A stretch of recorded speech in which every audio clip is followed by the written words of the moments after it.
Hi, I'm David Merritt, Vice President and National Policy Director at the Center for Health Transformation, reporting to you from Washington, D.C. Boy, what a wild ride it's been over the last year regarding health reform.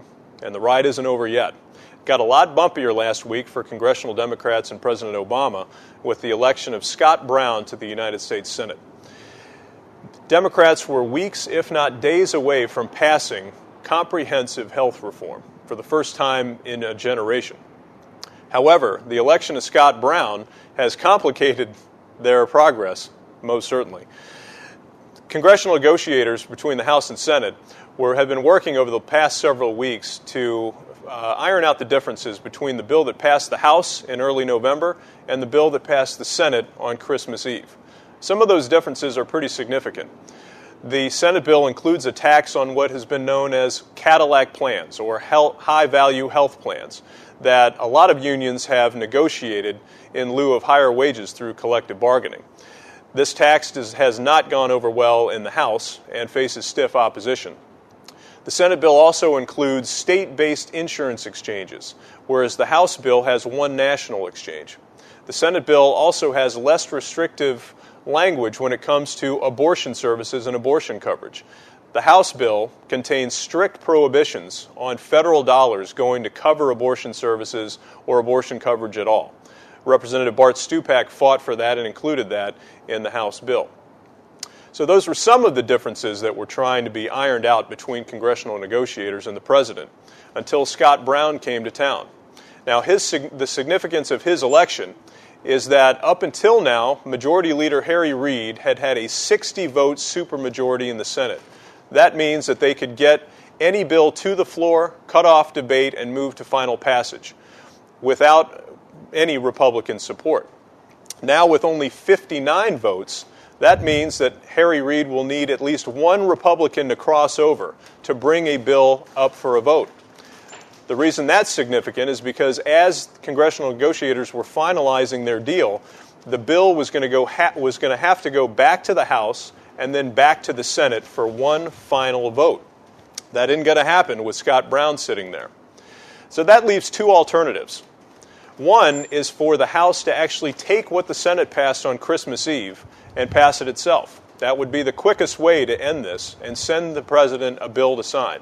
However, it's not the easiest because there are a lot of provisions in the Senate bill that the House Democrats have said we cannot accept.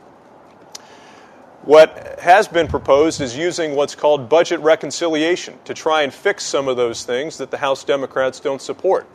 This is somewhat of an end around the normal procedure when it comes to legislation, in that reconciliation only needs 51 votes for passage in the Senate. However, there are a lot of restrictions on what can be included in that bill. So it's a dicey proposition for the House to pass the Senate bill and then try and send it a reconciliation bill. That would also fly in the face of public rejection of what's happened over the past year. As this graph shows you, as the public has learned more about the plans that have been coming out of Washington, the less they support them. Public support has fallen and public opposition has grown over the past year. So passing the Senate bill and then trying to fix it with reconciliation would ignore the public sentiment that's been growing over the past year. That leaves what we think is the best alternative and the best way forward. That is to start the process over.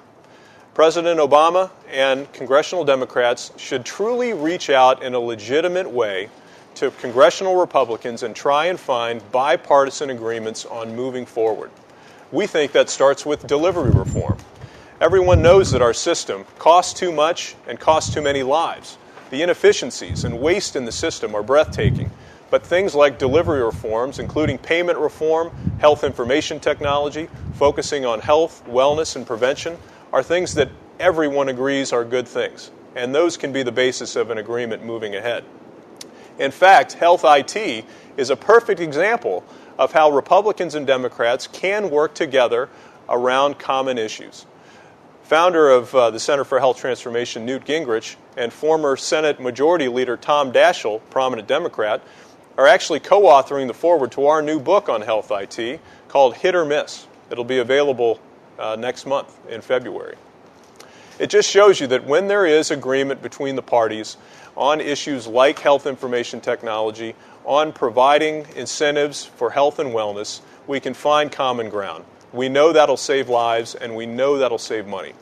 So we call for the President and for congressional Democrats to reach across the aisle in a meaningful way to congressional Republicans to try and find those issues of agreement and to move forward in a bipartisan way. We'll be working on some of those issues and some of those proposals ourselves over the next few weeks at the Center for Health Transformation. Check our website, healthtransformation.net, for more details.